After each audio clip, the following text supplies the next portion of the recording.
Hi, hello, good afternoon. Today is 2:37 na ng hapon. So, mapapansin mo, nag-prepare na ako, naligo na ako. And ito, so this is my first New Year dito sa Pilipinas. And ayan, so ito yung banyo ko. Ayan, mapapansin mo. Ayan. So, mag-isa lang ako rito kasi si Nika nasa Maynila pa. So, ayan yung aking shower room. Close na. Tapos ito yung kitchen ko. So, yan. So, nakabili na rin ako ng mga ingredients na gagamitin ko mamaya. So, ito, pinapatuyo ko na yung tofu, which is gagawa ko ng sisig tofu. So, ayan. Ayan yung mga ingredients. Tapos ito, gagawa rin ako ng creamy soup. So, gusto ko na i-vlog tong New Year ko, this first New Year. Like, nag-vlog din ako nung ng Christmas. Medyo walang pinatay ko yung mga ilaw kasi hapon naman eh. So, ayan. So, ayan, naka-prepare na ako. So, ito yung mga paglalagyan ko. Ito yung paglalagyan ng rice. Ito yung sa Shanghai. Ito naman sa creamy soup burger. Sisig tofu dito. Tapos nakagawa na ako pala kanina ng ayan, ube biko. So, ayan. Tapos ito yung actually modern type na ngayon yung mga pamayin dito sa Pilipinas. So before, nakasanayan namin yung parang 12 pieces of different kind of bilog na prutas. Pero ngayon, ayan. So I'll make, eto napanood ko lang to sa YouTube, so sa Facebook, wala namang ano kung gagawin natin, kung gagayahin natin. So, yan, I'm back. Naputol kasi may bumili.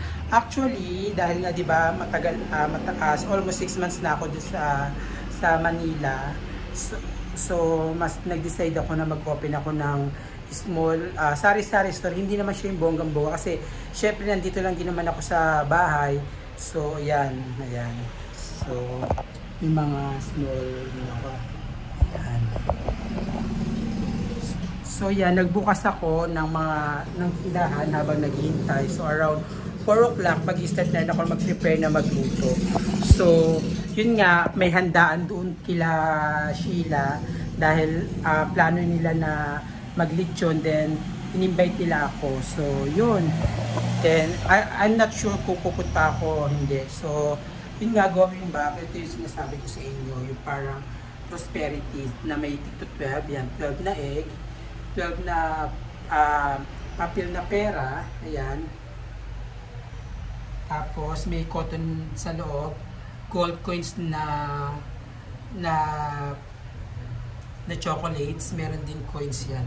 So bumili na rin ako ng wines, red wine. So ito na yung parang mojito. So I'm just planning na parang mag-stay lang dito sa bahay, ayoko nang lumabas sana. So, yan, i-update ko kayo mamaya kapag kung ano man yung mangyayari. Kasi ngayon na ginagawa ko, nagmamarathon na ako rito sa YouTube ng Nature Garden. So, stay tuned and tignan natin mamaya kung ano yung mangyayaring magaganap. Maliligo pa naman ako after. So, naligo lang kasi medyo sticky na. So, yan. Ngayon din pala yung birthday ni ate is December 31. So, yan, tignan natin kung anong merong ganap sa kanya. Ayun. Ayun na sila. Nagbibidyo office. Anong ganap? Ayan. Birthday. Yung mahandaan lahat. Nilinis ko na. Ano yung nilinis nyo? Nilinis ko na. Happy New Year! Happy New Year To all of you. Mas mabilis sa Lazada, sa Sarisha, check out na. Mabilis sa Soda at Alira. Mas mabilis sa Lazada. So yun yung nagbibidyo ako sila, nag-ano sila, yung ganap sa kanila ngayon. So, ayan, mamaya pupunta sila dun sa kabila. Then may gathering kasi mamaya. And I decided na to stay. Kasi alam mo naman ako, siguro pag tumatanda, mas gusto na isa. Actually, masaya naman ako. Masaya ako sa kung anong meron ako, itong bahay. Ayan. Yan yung kwarto ko, nandun lang sa taas.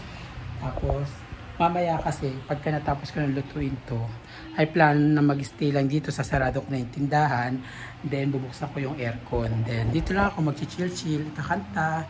Yan. So, yun lang. So, syempre, nabati ko na si ate na happy birthday. Ngayon, tapos mamaya sa lubong na. So excited na ako. So samahan niyo. At syempre sa New Year, hindi mawawala ang pagkain. So ito na nga, I have a white rice. At syempre ang all-time favorite ng lahat, ang Tokwa Lumpiang Shanghai. So syempre ang healthy na burger steak patty with creamy soup, with mushroom. At ang aking napakaanghang na spicy na sisig tofu. At hindi mawawala ang aking dessert, ito ang ube biko ko. At siyempre ang aking prosperity, ang Lucky Charms, kompleto yan. At ito naman ang bracelet na binigay sa akin ni Eli. Dahil pumunta siya rito, yung girlfriend nga pala yung Vincent. At ito naman bipo na to, ito yung Lucky Charm ko dahil every time na magsisimba ko, yan ang ginagamit. At hindi mawawala ang aking red wines, saka aking The Bar Mojitos. So yan na nga lahat ang aking handa. So sobrang excited na ako matikman lahat. So talagang pinaghirapan. So yan ang countdown begin na. 6, 5, 4, 3, 2, 1. Happy New Year! Happy New Year, guys! So actually, I choose na mag-stay dito sa bahay kasi sobrang natatakot ako siguro na ako sa dahil dami nagpapaputok dun sa labas. So, ayan. So, nakainom na ako ng wine kanina. Ito. Ayan yung wines ko kanina. Ayan. So, may inumin ko yan. Pero ngayon, hintay yung Happy New Year! Happy New Year, Lord! For blessings po. Sana po, bless po po yung 2024 namin, Lord. Thank you very much. Goodbye 2023 and welcome 2024. Happy New Year! Kalog-kalog. Ito yung naging traditional namin. Actually, kahit nasa Dubai ako, hindi ko nakakalimutan na magkaroon ng coins sa sinalog ko. So, this is my first New Year here. Kasi mostly na nasa Dubai ako, lagi akong may event doon. Doon ako nagkaano ng New Year. So, ngayon, I'm happy na dito ako sa bahay na pinaghirapan ko. Yan, may mga handaan ako. Yung mga pamangkin ko na sa labas, ando sila nag-iinom. Pero I choose na mag-stay na lang din dito dahil yan nga, tignan mo. So yan, Happy New Year! Happy New Year! GB tayo ngayon 2024! Happy New Year! Happy New Year! Doon ako, ang dami nagpapaputok sa ano. Papakita ko sa inyo yung mga kaganapan mamaya sa labas. So yes, finally it's already 2024 and 12 o'clock in the morning. Hindi na namin napigilan at nagpalit na nga talaga ang taon. So goodbye na 2023 at yan nga, isa-isa na kami nagsindi ng mga losses namin. So siyempre, nandun pa rin kami sa safe side. At ito na nga, ang pamangkin ko talagang binandera niya talaga yung kanyang mga motor. Hindi para model, kundi mag-produce ng ingay. Ito na yung pinaka-modern tech nila ngayon. Dati naalala ko yung mama ko, ang kaldero pa namin ang ginagamit niya sa pagpapaingay. Pero dito, iba ng mga kabataan ngayon. At hindi na sila nagpapaputok, kundi nagpapahinga nila sa motor nila. At dito na nga kami sa harap ng bahay namin at nanonood na kami ng mga pa-fireworks. Kaso hindi na ganun ka-intense na dati, tulad ng dati na talagang marami talagang mga fireworks at iba't iba. Pero happy kami dahil sabay-sabay kami nagkakaroon ng pera, nagtatalunan. Ayan, ito ang kaganapan dito sa aming bahay, 2024. So hello guys, so dito ko natatapusin itong journey ko ng New Year here in the Calatagan. So sabi ko kasi this is my first time to celebrate my New Year's.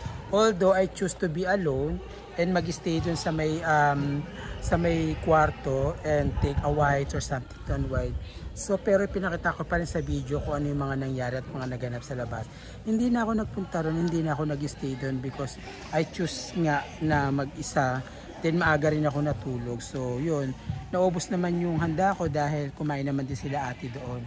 So yun, I realized for my past 2023 na life is too short. Kailangan lang natin i-enjoy yung sarili natin and just go with the flow.